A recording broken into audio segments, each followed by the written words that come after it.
Olá, mestres, faixas pretas, professores, praticantes e admiradores de artes marciais. Tudo bem? Sejam todos bem-vindos para mais uma live sensacional. Hoje com a professora doutora Maria Cristina Guarnieri, que já deve estar chegando aqui. Olha, ela já está aqui. Deixa eu chamar ela. Vamos lá. Vou convidá-la. Professora Cris está chegando. Meus seguidores, os meus alunos do curso de formação filosófica. Professora Cris, quanto Tudo bom? tempo! Puxa vida, que saudades! Bastante, né? Faz tempo que a gente não se vê. Como Nossa, vai? graças a Só Deus, tá se tudo bem. falando ultimamente, mas se vê mesmo. Tem que ser por aqui, então tá valendo. Verdade, verdade. Olha, professora, primeiramente eu quero agradecer a disposição do tempo que a senhora tem aí para falar um pouquinho aqui para o meu público, para os meus alunos, né? Tem muita gente aqui do curso de formação filosófica, tem Pô, que amigos legal. nossos lá do curso de psicologia analítica, da pós lá do FACES do IGEP, né? Para quem Ah, não que conhece, legal. para quem não conhece, a professora Cris foi uma das minhas professoras que me ajudou na formação da pós-graduação de psicologia analítica, psicossomática e arte-terapia. É verdade, tem tudo isso mesmo. Professora, bom, por que eu escolhi a senhora? Eu escolhi convidar a senhora porque, primeiramente, eu vou falar já um pouquinho do currículo da senhora, que eu achei muito pertinente o tema, que é um tema que vem aí corroendo as pessoas, principalmente nesse momento que nós estamos vivendo, histórico, não só no mundo, mas principalmente no Brasil, sobre a violência, né? A temática de hoje é sobre a violência. A mitologia na belicosidade de Marte nas questões ideológicas atuais, né? A senhora é docente em Ciências da Religião pela PUC de São Paulo. Eu Docente não, da... Desculpa, pode eu corrigir. não sou docente, eu sou só doutora de ciência de religião pela Doutora, PUC. isso. Isso, eu me confundi aqui. Docente do IGEP, que é o Instituto Isso, Jungiano de Ensino de Pesquisa, pesquisadora do Laboratório de Política e Comportamento e Mídia, a Labo da PUC, autora do livro Do Fim ao Começo, falando de morte e luto para adolescente, pela editora Pauline, é isso? isso E aí. Angústia e Conhecimento, uma Isso, reflexão a partir do pensamento religioso, pela editora Reflexão. Hoje isso nós aí. temos a honra de receber a doutora Maria Cristina Guarnieri. Professora, como já é tradição das nossas lives aqui, eu vou fazer uma introdução do tema e depois aí a Uhum. gente vai batendo papo aqui, tá? Lembrando que o meu público é um pessoal, um grande público ligado às artes marciais, a senhora sabe, né? Eu sou representante de uma entidade de Aikido aqui no Brasil, eu sou Shihan, sétimo dan de Aikido, e sou faixa preta de Jiu-Jitsu pela Escola Bering. Além disso, eu dou um curso pela internet aqui de formação filosófica em artes marciais voltadas para esse público e para os admiradores das artes marciais. Além disso, eu sou analista, trabalho com isso, né? Dou aula em escola, dou aula de Aikido, enfim. Então é um público bem diversificado. E a sua senhora fique à vontade aí para falar de o que vier aí, a gente vai fazer esse bate-papo, tá bom? Tá joia, tá ótimo. Então vamos lá. Nas artes marciais tradicionais, a violência é tratada como algo imoral e deplorável, enquanto atitude, e não só de um sentido físico, mas de uma ampliação da natureza do homem. O gesto, a palavra, o pensamento, as ideias, tudo enquanto expressão pode ter um conteúdo violento. Marte que o diga, o deus romano, adorador da mais extrema violência, daquele comportamento de crueldade, de sangue, principalmente para os mais indefesos e fracos. Empatia zero. Até seu pai, Júpiter, o repelia pela sua natureza grotesca e belicosa, que foi somente subjugado pela sua irmã, Minerva, a deusa da arte e da sabedoria. E nesta vitória da figura feminina sobre o patriarcado mais polarizado e truculento, Minerva, no caso, a sua natureza de Minerva, é usar a arte e a estratégia e da diplomacia. Entendem agora a arte das artes marciais? Um toque de Minerva que contém a ira e transforma em beleza e engenhosidade técnica. E atualmente sofremos da falta de Minerva. Pouca arte, muita dor, violência, principalmente em crianças, mulheres, homossexuais, idosos, animais, mares, florestas, o planeta. Viramos vítimas de Marte? Rezemos e cultuemos Minerva, aquela que põe Marte nos eixos. Com vocês, a professora querida Maria Cristina Guarnieri. É contigo, professora! Muito obrigada. Boa noite a todos que aqui estão fazendo parte deste grupo querido aí, que assiste, que te acompanha, né? Prazer em conhecê-los. Obrigada, Marcelo, pelo convite. É sempre um prazer poder trocar um pouquinho sobre essas coisas que a gente gosta tanto, né? Os mitos, as narrativas das mais diversas religiosas, mitológicas, né? Que eu acho que sempre conseguem dar uma amplitude, né, à compreensão sobre a condição humana. Apesar que eu vi aqui um corte, eu não consegui ouvir o final da sua fala, mas me parece que você trouxe aí todo o mito, ou pelo menos o básico do mito, né? A gente conversa sempre em dois mundos, né? No grego e no romano, quando a gente fala do Deus guerreiro, né? E eu acho importante essa ideia do Deus guerreiro, tanto da Grécia quanto em Roma, né? Pela diferença que ele mesmo expressa tanto num lugar quanto no outro. Perfeito. E acho que essa diferença a gente pode falar um pouquinho, mas primeiro de tudo, né? Eu não sei, eu sempre falo assim, eu não sei se eu sei falar bem do Deus guerreiro. Talvez eu pudesse. Por que a gente não sabe falar bem de um Deus, né? Talvez porque ele nos tome mais do que a gente gostaria, né? Então, a gente mantém ele escondido, né? Talvez eu pudesse falar mais de Vênus, Afrodite, que é, de algum modo, isso também é uma pretensão. E talvez aí também eu não sei se o achar que eu sei falar mais, né, pudesse nos dar uma compreensão sobre Vênus e Afrodite, que é com quem, além de Minerva, Atena, né, a gente vai falar desses nomes um pouquinho daqui a pouco, é quem também, né, modifica ou transforma ou dá um equilíbrio, né, aí para o Deus guerreiro. Mas antes de qualquer coisa, de fato, o Deus guerreiro, de cara, se a gente começar principalmente com Áries, ele é associado à destruição, é o Deus da guerra, da batalha, né?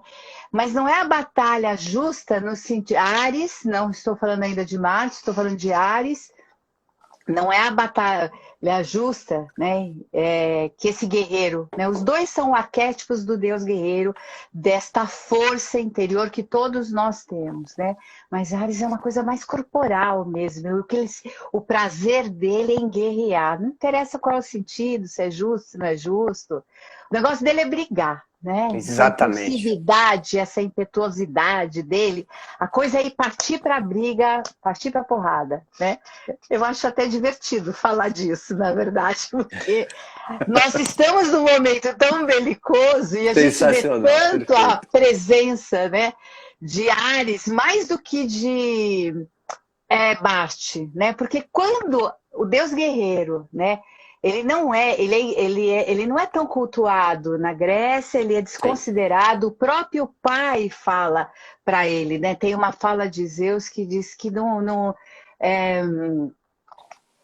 ele prefere Atena, a irmã, a Minerva que você falou, né? Então, mas ele também fala algo como ele é horroroso, que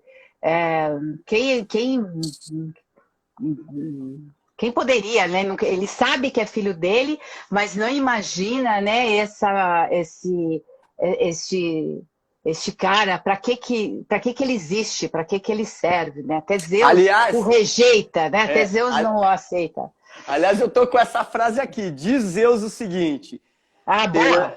Diz o seguinte, né? Não venhas choramingar perto de mim, inconstante. És para mim o mais detestável dos deuses que moram no Olimpo. Olha que forte. Exatamente, que forte. Olha a rejeição, né? É aí que eu me identifico um pouco, né? Quer dizer, olha como a gente rejeita essa ira que nos constitui, né? Isso tá no mito. Genial. Tá ali na condição de Ares, né? Então ele é impulsivo, ele é jovem, ele tem essa garra, e parece que ele era bonito também, para as mulheres aqui para lembrarem disso, né? Embora todo mundo as mulheres tinham meio medo dele, porque quando ele se envolvia, ele descia porrada nas mulheres, né? Ele violentava as mulheres. Ele porque aí nós estamos falando bem de Ares, né? Porque quando ele passa para Roma, que é uma sociedade mais militarizada e que tem a importância, né, da conquista, do guerrear, quando ele vai fazendo essa passagem, há uma mudança. Então, aquilo que ele era odiado na Grécia, ele passa a ser valorizado e cultuado em Roma, né? Diz, inclusive, que ele é pai de Rêmulo e Rômulo. E Rômulo, que é quem criou, né, Roma e tal, né? Então, ele ganha... Como Marte, ele ganha propósito, ele ganha sentido, utilidade na sociedade romana, né? Então, eu acho que essa é a primeira mudança que a gente observa, né? Essa valorização, e é uma valorização, né, que, de algum modo, traz também um arquétipo, né, deste deus da guerra mais maduro, mais forte, mais majestoso, e que, de fato, o valor que o soldado romano dava, né, a essa ideia da batalha parece trazer para nós algumas coisas, algumas qualidades que são extremamente importantes, que eu queria até trocar aqui com você. Por favor. Que faz a gente pensar um pouco nessa, antes de ir para o momento atual, né? Que é a honra, né? São as virtudes. Virtude é aquela coisa que dá eixo, que dá força, né? A honra, né? A nobreza, aquela coisa, principalmente a coragem. Então, a coragem aqui eu acho que é um elemento importante que vai estar nos dois guerreiros, lembrando, Ares e Marte, né, todos os deuses gregos acabaram conseguindo, quando foi passado para Roma, quando foi tomada essa cultura grega por Roma, eles passaram a ter nomes, né, dos planetas, que dão nome aos meses, inclusive, e Marte, que é o que dá nome ao mês de março, ele é aquele que dá o início.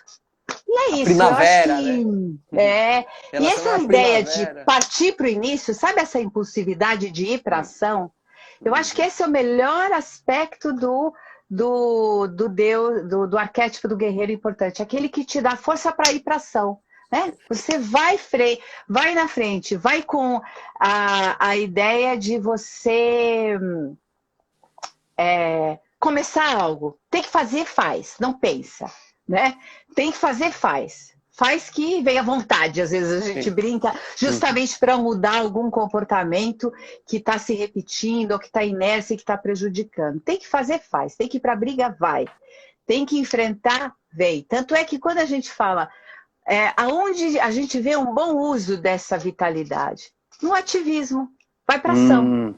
Né? Você toma aquela ideia, aquela provocação, aquela briga necessária que precisa ser feita, geralmente feita pelos jovens, geralmente feita por pessoas que têm ideais, porque quando a gente começa a juntar, aí sim, Minerva e Marte, começa a equilibrar o sentido, dá uma certa temperança para esse movimento de ira, brutalidade, violência, de ir para o mundo.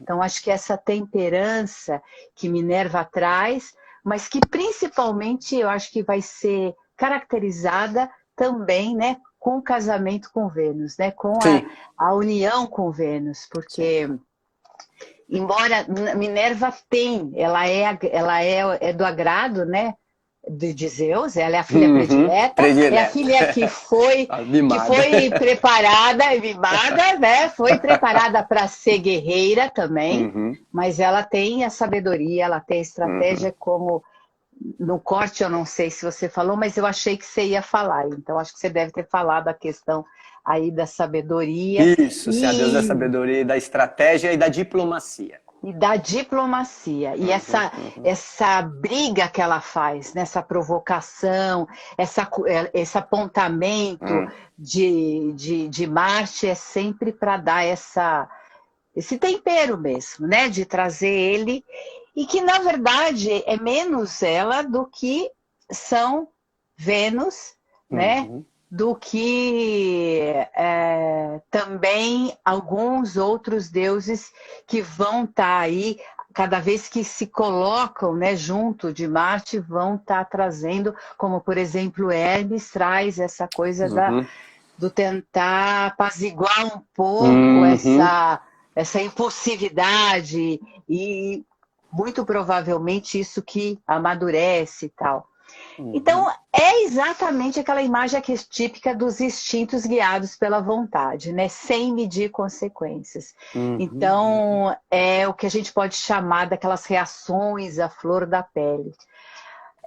E que, de alguma forma, está presente aí em tudo, está presente em tudo que a gente faz. Não é à toa que os romanos davam força a essa agressividade, porque isso faz construção, isso dá conquista, isso faz com que a gente responda às demandas da vida, supere obstáculos, se coloca lidando com os conflitos, né? Se coloca se preparando, tendo mais atitude na vida, aumentando a nossa resiliência, disciplina, foco, dando capacidade da gente se proteger, né? Proteger o outro e se autoproteger. Perfeito. Tudo isso está constelado no arquétipo, né?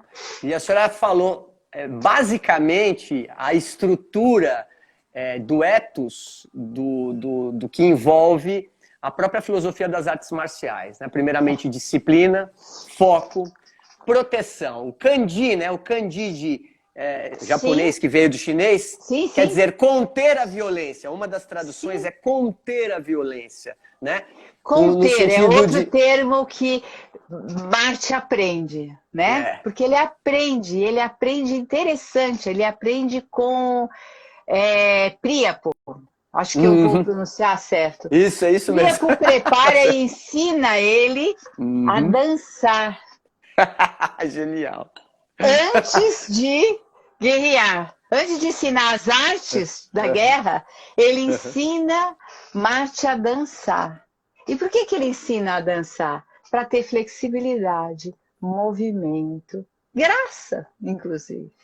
Aliás, professora, as danças guerreiras tinham também um propósito de que quando um exército, uma comunidade, um país X contra um país Y, eles iam fazer essas danças exatamente para mostrar para os inimigos, ou pelo menos, né, incitar ou até enganar da força que tinham. E aí muitas vezes essas danças evitavam as guerras propriamente ditas, o conflito físico ali de matar um ou outro. Então um observava, falava, epa, esses caras estão dançando muito bem, vamos embora daqui. Aí, ó, se picavam. É uma estratégia, né? É uma estratégia. Né? E que é essa ideia de expressar o herói, de expressar a habilidade, né? De poder canalizar essa força. E é uma coisa interessante, está ouvindo você falar, o conter que você disse, né? É muito interessante que tanto na Grécia quanto em Roma, Marte, né? Quer dizer, Ares e Marte, eles tinham o lugar deles. O campo de Ares, que era, como é que chama? Eu até anotei isso em algum lugar, que eu preciso ler. Areópago. Que era o campo onde foi julgado Marte, não foi? Exato, ele onde teve foi julgado, não só ele, né, como outros depois também ali, mas no campo. E Marte é o campo de Marte. Perfeito. Né? Mas tinha uma ideia, porque isso não estava na polis. Estava fora. Esses campos estavam fora da polis. Porque eles estão fora, estão perto, mas não na polis, né? E justamente para dar essa ideia de conter essa ira, essa agressividade, toda essa violência, brutalidade, força.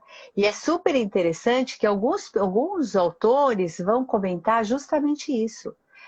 A violência, a ira, a brutalidade não tem nada a ver com política. Perfeito. Olha que coisa bacana isso. Você deixa à parte. O civil precisaria controlar o militar. Não o militar controlar o civil. A ideia é essa, né? Eu acho extraordinário. Não, genial. Isso aí eu tinha... Genial.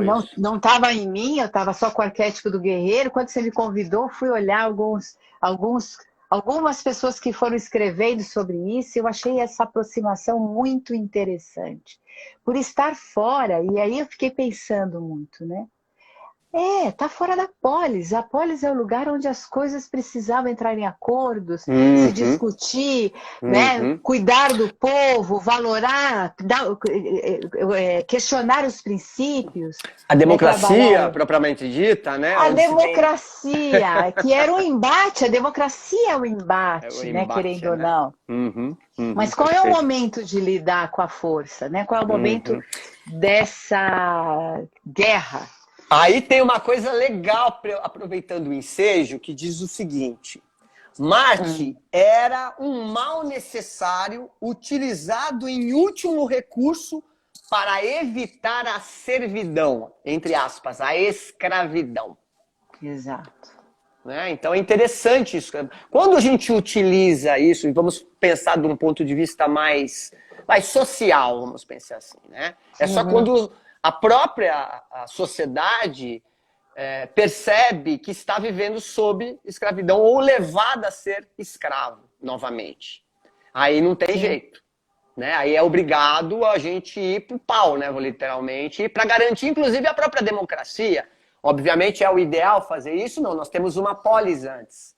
Mas eu tenho uma questão aqui, professor. Eu queria que a senhora até se a senhora puder falar sobre isso.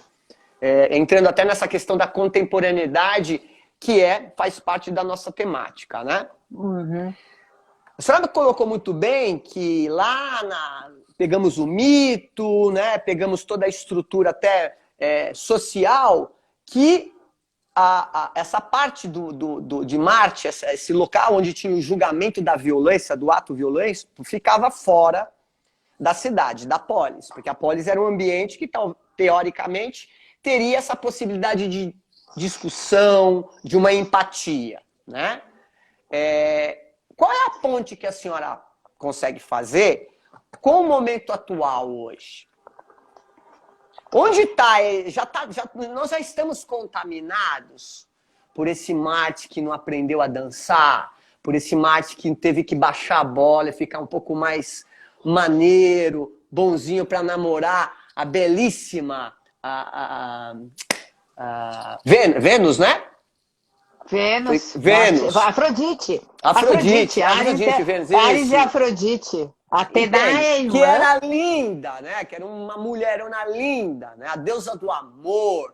Quer dizer, o cara teve que, baixar a bola, porque ele deve ter ficado tão apaixonado pela beleza dele. Ele falou, dane-se a espada, o elmo, o capacete, eu quero beijar na boca dessa mulher. Agora, isso aí, tudo que você está falando é interessante. Acho que eu vou abrir algumas janelas com a sua fala. Nós temos e aonde fica, mas termina a sua pergunta, se você diz aonde fica hoje Marte, onde está Marte? Então, essa é uma das coisas que, se eu respondesse rapidamente, eu diria para você, reprimido tanto quanto o amor, tanto quanto as duas, a capacidade de relacionar-se, né? Tendo aqui amor por toda essa condição de relação, de emoção, de paixão, de sexualidade, sensualidade, né? E relação, acho que tudo isso é importante a gente colocar nesse lugar. Primeiro, assim, acho que ter um espaço arquetípico, né? Acho que quando a gente está trazendo o arquétipo, né? A gente vai mostrando as coisas, né? Como eram contadas as histórias, os campos que existem, e a gente vai fazendo pequenas relações. E você me convida aqui para fazer uma relação com o tempo de hoje. Mas eu queria lembrar, primeiro, que Marte, quando ele tem esse relacionamento com Afrodite, ele tem alguns filhos, né? E os filhos que ele traz, não é só com Afrodite, ele tem algum... Sempre a história do mito é complicada porque ela possui várias versões. Essas versões, no caso aqui do que a gente está falando, né? De Grécia e Roma tem suas diferenças, e a gente aqui vai tentar fazer algumas aproximações, mas não vai conseguir esgotar. Não, até senhora. Porque o mito demanda muitas vezes muito estudo e muito trabalho de aprofundamento, ver quais são as correlações que os deuses fazem, e a gente está escolhendo aqui, pelo menos eu escolhi, até devido ao teu convite, alguns aspectos desse mito. E eu acho que uma das primeiras coisas é lembrar que esse casamento traz filhos importantes. O primeiro é Phobos, o medo, né? Daemon, o terror, né? Mas traz também a harmonia, né? A harmonia, que é uma outra filha importante, que vai ser extremamente importante para a questão deste Deus guerreiro, desse arquétipo guerreiro. A outra coisa que eu queria chamar a atenção é na relação entre Vênus e Marte, isto é, entre Áries e Afrodite, dependendo de como vocês conhecem, são dois deuses de muita força, um para a ira, para a agressividade, para a violência, para a brutalidade, e outro para a paixão, mas para a paixão livre, né? Amor. Essa mulherona que você falou, nem sabemos direito, a gente conhece muitas imagens de Vênus, ela de fato são imagens lindas, pois a projeção dessa deusa é de muita beleza, né? Ela é a deusa das deusas, e é por esse ímpeto, por essa fogosidade, por essa beleza, né, que ela provoca muita discórdia, mas ela é um amor livre, ela é diferente, né, de outras deusas, e ela está no momento até para ser por aceitação, porque como ela era muito bela, ela vai para o Olimpo, e no Olimpo ela causa algumas discórdias, claro, as mulheres ficam um pouco incomodadas, então é feito o casamento dela com Hefesto, e Hefesto é um outro filho de Zeus, né, o primeiro antes do próprio Marte,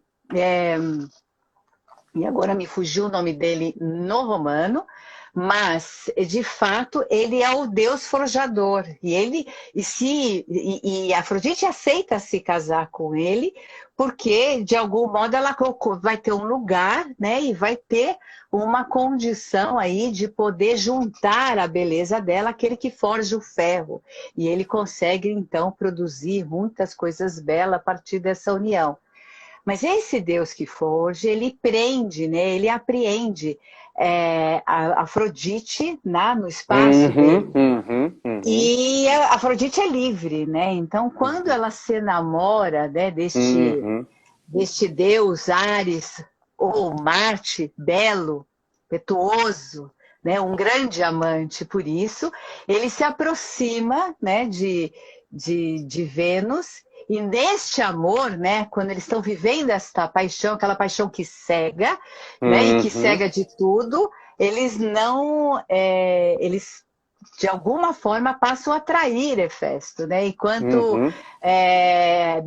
no momento dessa traição,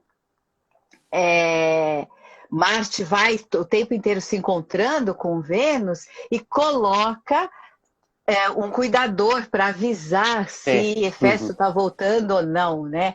Eu acho que, se eu não me engano, é o próprio Hélio de Sol que, de algum modo... Isso, que mostra através da ilumina...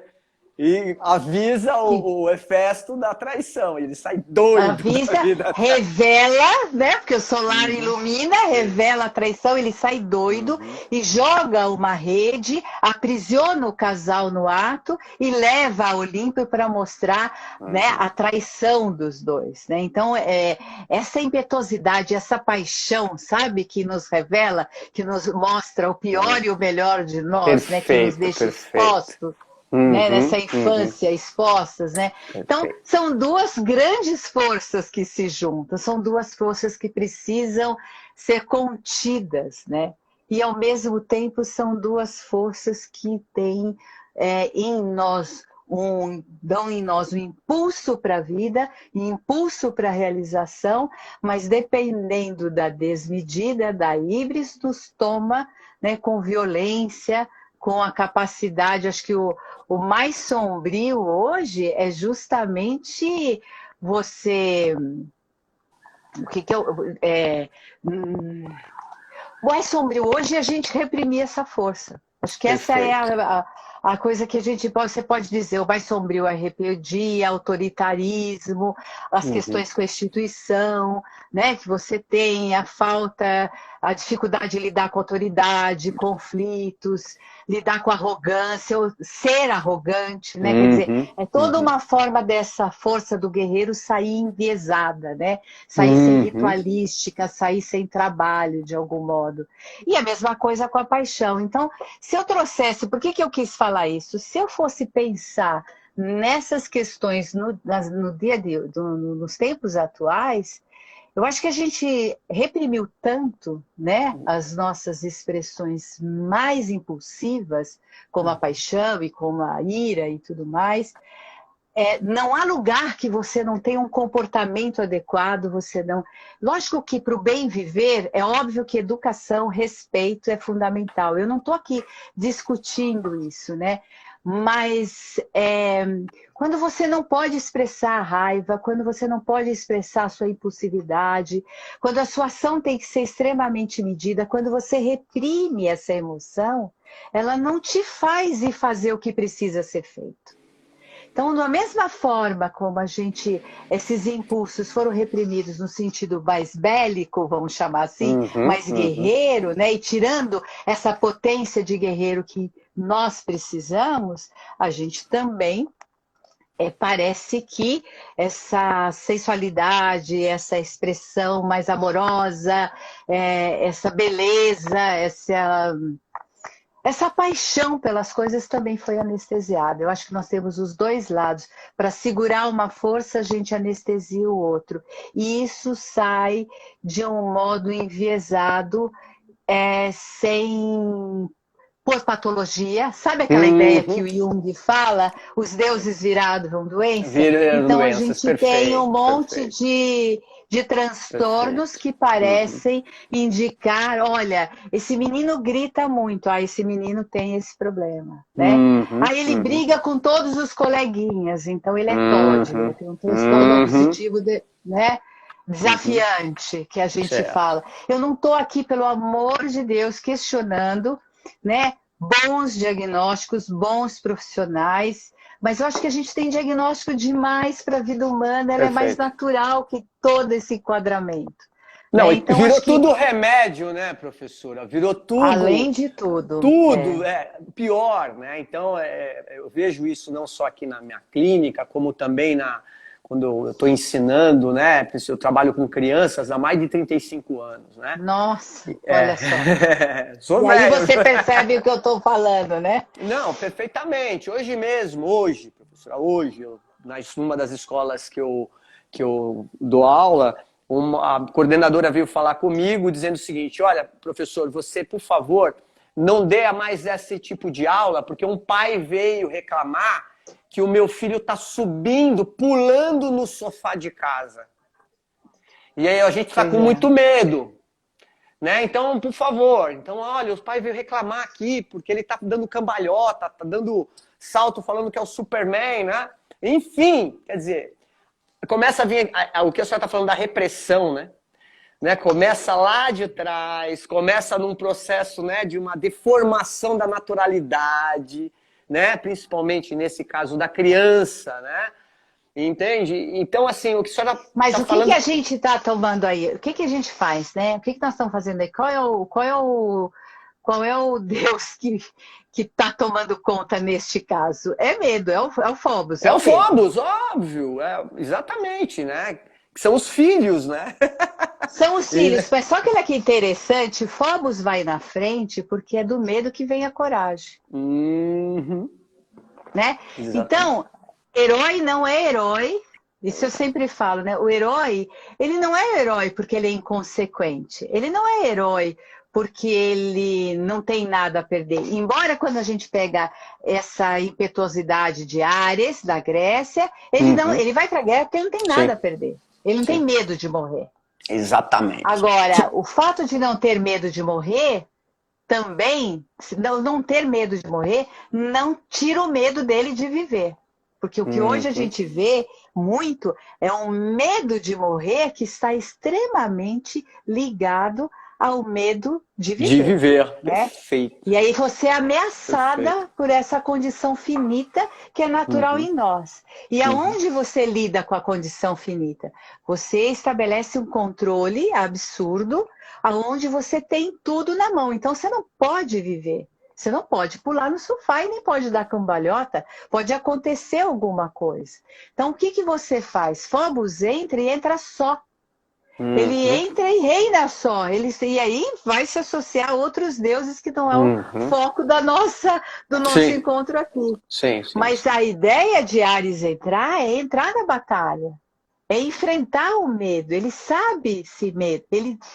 Nem Ares, nem Marte. O deus guerreiro não ignora o medo.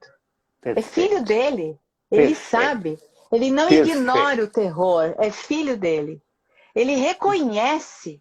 E é justamente o medo que leva ele para a batalha. É o medo que prepara para a luta, né? O terror é enfrentar esse terror, é enfrentar esse medo, é enfrentar esse limite. Eu acho que hoje a gente banaliza essa violência do mesmo modo que a gente banaliza o amor. Quando você não dá lugar para isso, você acaba transformando isso numa grande banalização. E não à toa as pessoas estão sobre o poder, porque quando Deus está sombrio, quando ele não tem um lugar, mesmo que seja fora da polis, né? Quando ele não tem um lugar, aí que ele te toma, cegamente. Dá uma olhada no mundo, como nós estamos, né? Perfeitamente. E nós estamos. E alguns tiram o pior de nós, é o que eu tenho repetido, eu tenho deixado Marte ao meu lado. Eu falo, tem gente que tira o pior de mim, tá? Então, eu sei que ele tira. Ainda bem, né? Eu sei que ele tira o pior de mim, né? Que você sabe bem de que eu estou falando, de quem dirige com violência, né? Nossa, mas essa nação, né? Então, isso é óbvio. E aí a gente traz isso para tentar conversar com a gente, né? Como é que a gente se expressa nessa polaridade tão violência? Porque há um paralelo entre a violência, há uma tensão bastante complicada, que é entre a guerra e o amor, porque eu acho que, assim como eles se complementarem, eles ficam, né, complementar um ao outro, existe uma especificidade nos dois. O contrário de amor não é o ódio, né? Isso Jung fala muitas vezes isso, isso é presente no mito também. O contrário do amor não é o ódio, né? Ele é o poder.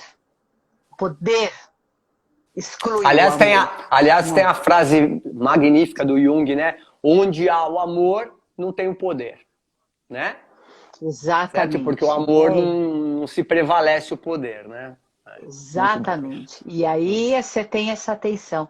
E o mesmo, né? Então, quando tem poder, ele rivaliza, então não há amor, né? E o mesmo acontece com a guerra, numa tensão enorme, né? Com o que a gente poderia dizer que o contrário da guerra, e basta olhar qualquer guerra, a gente acabou de ver aí no fim de semana... Palestina, né? Aquele absurdo, É. Quer dizer, uma vitória tão grande, né? Se a gente pensar em termos de... Uma vitória tão grande num país que consegue mostrar pra gente que a vacina vai funcionar em algum nível. Né?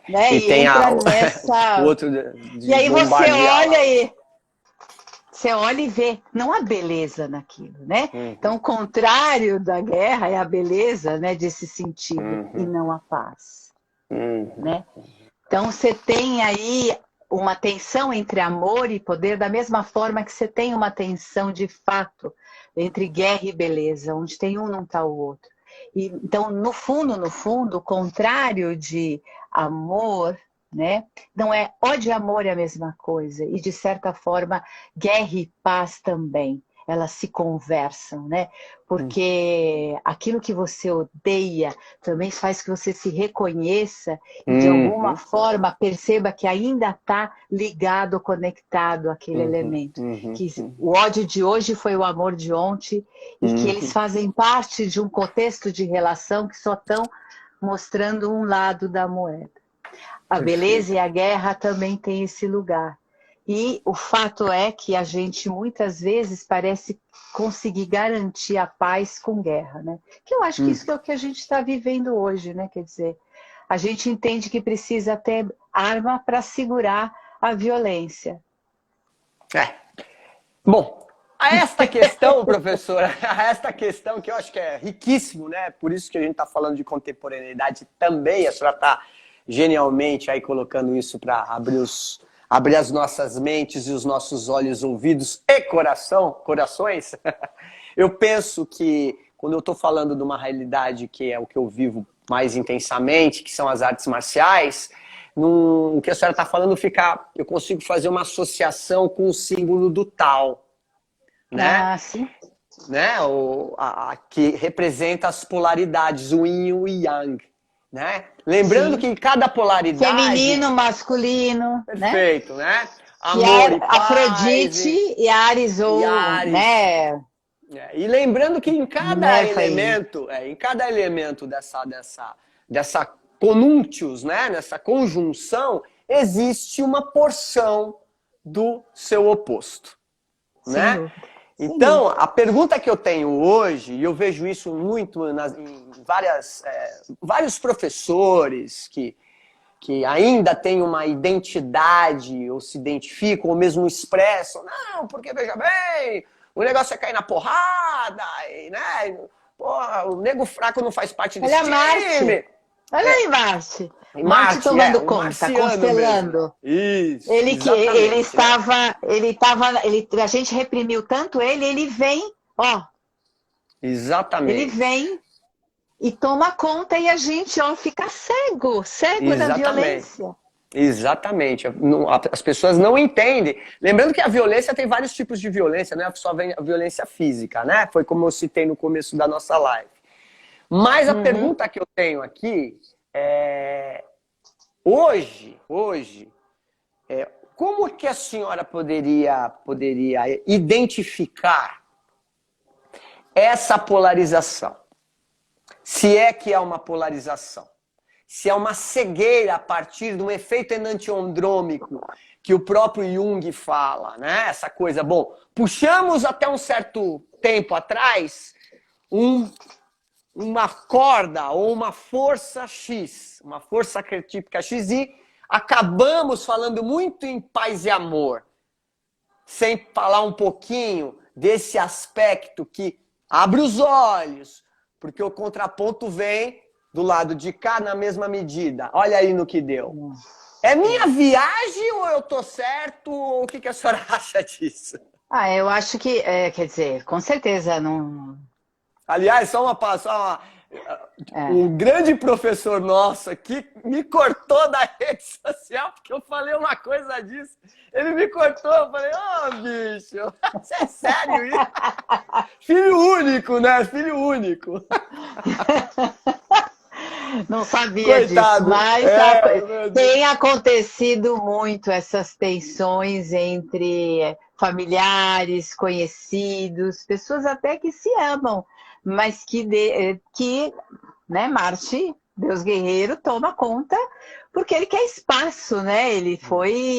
Não é que ele não teve o seu lugar e ele vai ter o seu lugar. Às vezes eu sinto, sim, eu acho que naturalmente o que você fala, e eu falo naturalmente porque, vou me repetir, é natural, né? Naturalmente, o próprio conhecimento se dá entre essa tensão dos opostos, e não raro o conflito se estabelece nessa tensão, né? Então, a palavra conflito é a tensão dessas duas diferenças. Perfeito. E, justamente pela posição unilateral da nossa consciência, do nosso ego, ele tende a um aspecto, né? Enquanto do outro lado tende a outro aspecto. E é claro que é muito difícil, quando eu entro num contraponto, que eu enxergue este outro lado. Mesmo ciente que eu sou branco e tenho, né, que devo ter eu estou aqui falando do tal, tá? Lembrando sim, sim. Mesmo ciente do branco e do meu ponto preto, ou do lugar do preto com o meu ponto branco, eu até consigo, às vezes, intelectualmente, saber que o mal está em mim, ou que eu reconheço os aspectos sombrios, mas a verdade é que eu acho que aí tem uma força, né? O arquétipo do guerreiro tem uma função, é que o despertar da consciência, ele é de fato violento, né? E se a violência nos torna cega... Né? Ele irrompe, né, professora? Se a violência nos torna cego quando somos reprimidos, na verdade, quando a busca quando você falou ele irrompe, né? Quer dizer, a busca deste confronto faz com que eu tenha que olhar para dentro de mim mesmo. E esse convite é feito sempre por um evento trágico, né? Por algo que eu sofro, um sintoma, algo que me acomete, ou mesmo por algo sem sentido, que naquele momento desperta, quando eu brinquei com você, né? Que determinadas pessoas, e todo mundo sabe de que eu estou falando, né? Mas que uma postura como essa, deste governante, que me parece que tem de fato um projeto genocida, porque ele cisma, olha só, de ficar também num só lugar, né? Não consegue olhar para a administração que ele tem para fazer. Ele tem que ter razão primeiro, né? Quando a gente tem que ter razão, a gente não é feliz. Por quê? Você disputa uma razão que ele constrói e que tem coerência na forma dele agir, e o lado oposto vai construir a mesma razão. Qual é a razão melhor? Eu vou ver o meu lado, né? Eu vou identificar no meu lado que, para mim, a razão melhor é aquela que não me responsabiliza, né? Por essa coisa sem sentido que nós estamos vivendo no Brasil. Então, é óbvio que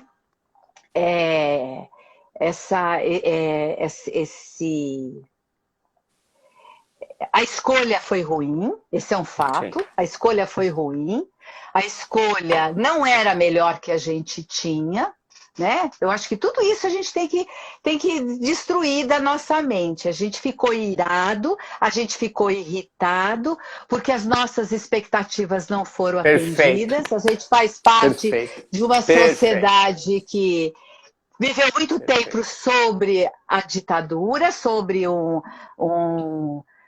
sobre aquele que diz como você deve agir, sobre aquele que dirige como a sua vida deve ser. Então, de algum modo, a gente vinha construindo aquilo que nós estávamos falando, que é respeito à polis, né? A democracia de lentamente, paulatinamente, vamos cometer muitos erros mesmo. A gente não tem como não cometer erros, né? As nossas eleições, a nossa educação tem muita falha, a nossa reflexão crítica nunca foi fomentada. E nós criamos muitas expectativas, a diferença social no país é enorme, então a gente não conseguiu aí equilibrar de uma forma mais...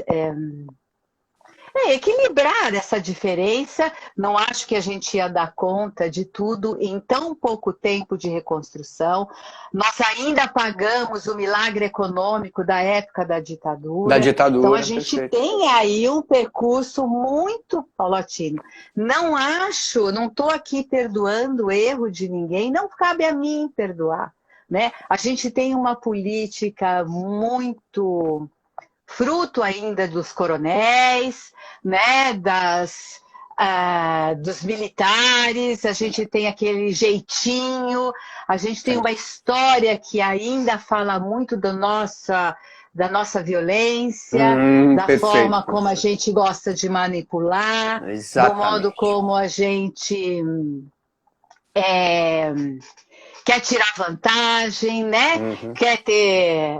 eu tenho que ter uma condição. A gente vive um pouco, Gilberto Freire, numa casa grande senzala ainda, né? Trabalhando em duas instâncias. Então, acho que nossas expectativas, quase pueris, porque isso é um trabalho de todos, que nos responsabiliza e nos compromete a todos. A gente teve aí uma expectativa de que a gente pode escolher alguém que vai nos salvar, né? E vai nos dar condição de viver de uma forma mais íntegra. E eu acho que o país é cômico, né? Afinal, a gente consegue até, como é que a gente fala? Tirar vantagem, né, de tomar vacina sem ser a sua vez. Sem ser a sua vez. Mesmo quando defendeu que a vacina, que não devia ter vacina, que devia ter cloroquina, né? Então nós todos somos responsáveis. É muito duro para mim dizer que eu também sou responsável, de certa forma. Todos nós. Isso é confronto com a sombra. Por que é duro? Porque esse homem não me representa, para mim ele é mau, né? Ele é incompetente, ele é alguém que, de certa forma, ressentido, porque tem uma história de ressentimento, toma o poder de forma inconsequente, ele é sustentado, né, na arma, na violência, né, e naqueles que têm interesse de manter, que isso é uma coisa que está cada vez mais se revelando, que nós não temos alguém que se responsabilize pelo seu próprio trabalho, né? E pense na coletividade, mas é o reflexo de nós. Acho que a pandemia nos mostra também como nós não pensamos no coletivo, as dificuldades que nós temos de pensar em termos coletivos. É claro que eu, e vocês todos já perceberam, tomo um lado da história. Este lado é o lado que eu acredito não é o melhor, mas é o necessário. Eu sou pró-vida, eu sou anti-arma, eu sou pró-educação, eu acredito, estudei, eu também conheço muito bem Paulo Freire para defender, gosto da música popular, sou pró-Chico Buarque, sou a favor da cultura. Então eu tenho um lado muito claro, sou extremamente a favor da cultura, eu quero dar dinheiro para pesquisador, sim, quero que as universidades tenham o seu lugar de pesquisa, de ensino. Então, para mim, esse lado é muito claro, é o que eu acho. Eu não quero monocultura, não acho que a soja devia mandar no nosso país, facilitando ou não as nossas negociações com a China. Eu acho que a gente tem aí uma série de absurdos que a gente vê diariamente. Eu não acredito em pessoa que tem o poder falando que tudo bem o CPF ser cancelado, né? Não, isso é um absurdo. Pessoas vai morrer mesmo. É absurdo. Isso é... As pessoas acabam estando tomadas pelo mas de forma negativa, né? Perfeito. Reprimiu-se tanto, Sim. e eu acho que esse foi um risco, a gente reprimiu tanto que de repente a gente não percebeu que a gente poderia pôr um assassino na direção do nosso país. A gente reprimiu tanto. Esse é o ponto, professora. É por isso que a senhora colocou uma coisa tão importante, porque eu também, eu sou... esse cara também não me representa, né? Muitas pessoas dentro das artes marciais fazem palanque para esse esquisito, né? Não sei, o inominável, né? Que a gente coloca, né? Mas o ponto que a senhora tocou foi muito fundamental. Eu acho que tivemos um grande vacilo, né? Vacilamos, né? E aí eu também me coloco como responsável, né? Mesmo porque eu sofri do lado de lá. Eu tive uma situação quando eu era professor numa faculdade aqui em São Paulo, e foi uma coisa também contida no conservadorismo de esquerda, né? Na monocultura de esquerda. Eu vivi isso. Sim. Eu tenho... Então, assim, eu acho que é justamente isso. A senhora tocou nesse ponto, né? Ou seja, esquecemos de ativar lá atrás, antes do inominável tomar posse, né? Esquecemos de ativar um pouco desse arquétipo da coragem, no sentido de falar, escuta, nós estamos sendo muito, muito bobinho, ou estamos sendo muito legalzinho, e que na verdade não tem nada de legalzinho. Isso porque também roubaram, usaram de corrupção. Mas essa é uma característica da política aqui, eu acho que precisa de alguma forma, né? Quer dizer, e aí você coloca um pior. Agora, o que eu acho que é complicado... Mas essa que foi a consequência, não foi? Essa é a consequência. É colocar no cenário alguém achando que essa pessoa vai fazer uma limpeza, vai fazer uma mudança. Sim. E isso vem acontecendo há muito tempo. Sim. E quanto mais a gente se cega, mais a gente não enxerga. O arquétipo do guerreiro, ele pede que a gente reconheça os nossos medos e os nossos temores. Então a gente precisa entender, por exemplo, se tem alguma coisa que hoje acho imaginar, que a gente tem que entender que 30% está interessado no próprio umbigo. Perfeito. E que talvez o nosso grande problema hoje seja trabalhar, você professor, eu professora, né? Quer dizer, seja trabalhar o tempo inteiro numa ampliação de consciência. Perfeito. Não só dos nossos, mas cada vez mais dessas crianças. De poder dizer para esse pai que te procurou que talvez essa criança precise ser rapaz, seja menino. Ele precisa dar cambalhota. Exatamente. Ele precisa se encorajar na própria experiência de testar seus limites na vida. Né? Então, acho que tem a consciência, de novo, ela despertar da consciência é violento. Então, a violência não tem que se traduzir entre você e eu. Né? A gente já tem um trabalho que é absurdo. Quando a gente está falando, quando eu falo sobre, você estava comentando, né, sobre essa coisa da briga que a gente entra. Quando eu me posiciono neste lugar, é uma posição de princípios. Eu estou respeitando Atena, estou respeitando aí né, Minerva, que começa a ponderar e ter estratégia. Então, eu tenho um princípio, algo que faz sentido. E me abro para ir. Olha que eu me abri bastante para tentar entender o que moveu o outro. E quando eu entendo o que moveu o outro e percebo que ele buscou uma limpeza, que ele buscou algo que mudasse, né, que fosse salvadora e que mudasse, eu acho que é aí que a coisa fica complicada, né? A questão hoje não é escolher alguém que mude, é escolher alguém que tenha competência, se comprometa a trabalhar e nós aqui agirmos o tempo todo no acontecer, né? Perfeito. Perfeito. Professora, genial essa live, professora. Nós estamos aqui com eu me preocupo um pouco quando... Eu me preocupo um pouco quando eu falo isso, porque eu convido para a guerra. Eu sei que eu convido. Mas é isso, professora. O curso de formação filosófica, o curso de formação filosófica, que aqui já está 1 ano e meio, já temos mais de 300 alunos, na primeira aula eu falo, escuta, você vai entrar num campo de batalha. E um campo de batalha de ampliar a consciência.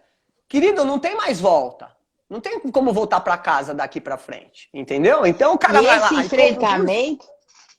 e na batalha, a gente vê no terror e no medo aquilo que nos limita. Então, a gente precisa trabalhar, né, no confronto do nosso desconhecido. A grande batalha que a gente realiza é com nós mesmos, com as nossas dificuldades, com as nossas limitações, né, com o mal que nos constitui. E eu acho que essa é a grande batalha. Então, quando eu jogo isso no outro... eu corro o risco de me sair aí aquele que possui uma sabedoria superior e por isso escolheu aquele que está fora de toda essa absurdo. E aí faz qualquer lugar, qualquer lado, qualquer ideologia, como disseram aqui. Né? Eu me coloco num patamar superior. É a história de todo mundo que sabe qual é o remédio. A gente não sabe nada sobre essa pandemia. Sim, nada. Absolutamente. A própria vacina, né? A gente nem sabe. Está tendo seus resultados, mas ainda é muito pouco que a gente sabe. Da doença a gente não sabe nada.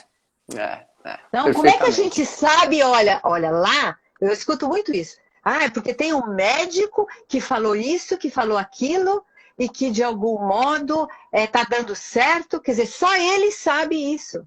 Isso aí a gente tem que sair, a gente está num campo de batalha que não é com o outro, é com nós mesmos na transformação de ampliar a nossa consciência. E isso aliás, é um fundamento primordial das artes marciais, como diz o 14º lema do Aikido, escrito por Masanao Eno, que foi meu mestre de Aikido.